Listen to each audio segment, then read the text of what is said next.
Этой весной в Тверской области откроют свои двери военно-патриотический лагерь имени Федора Хлопкова. Идея появления такого лагеря принадлежит якутскому постоянному представительству в Москве.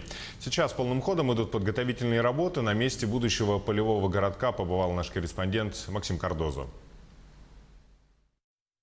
Это поляна, на которой и будет находиться военно-патриотический лагерь. Конечно, сейчас здесь пустырь, но работы уже начались. Вообще обещают, что уже к апрелю здесь появятся дорожки, штаб, а также палатки временные. Основные здания, они будут построены чуть позже, но уже в этом году, 9 мая, сюда приедут первые группы поисковые из школьников и студентов, которые начнут работу.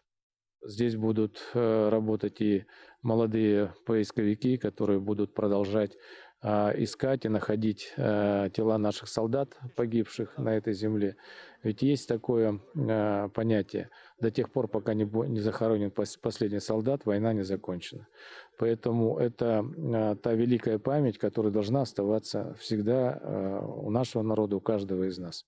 Место для лагеря выбрано не случайно. Под Оржевом во времена Великой Отечественной войны шли ожесточеннейшие бои, в которых погибло больше 1 миллиона человек. Среди павших были и сотни якутян. Поиски останков не прекращаются и сейчас. Это постоянно действующий лагерь. Он единственный в своем роде, то есть в России нету таких подобных, который будет объединять поисковые движения, отряды для проведения раскопок, поиску останков бойцов, техники какой-то. Также будет проводиться военно-патриотическая работа. Будут детям показывать места сражений. Безусловно, главная цель – это военно-патриотическое воспитание. В этих словах очень много, но это в целом познавательно, это развитие, это воспитание. Лагерь расположен на берегу реки Волги, в прекрасных местах, на расстоянии чуть больше 200 километров от Москвы, от Твери.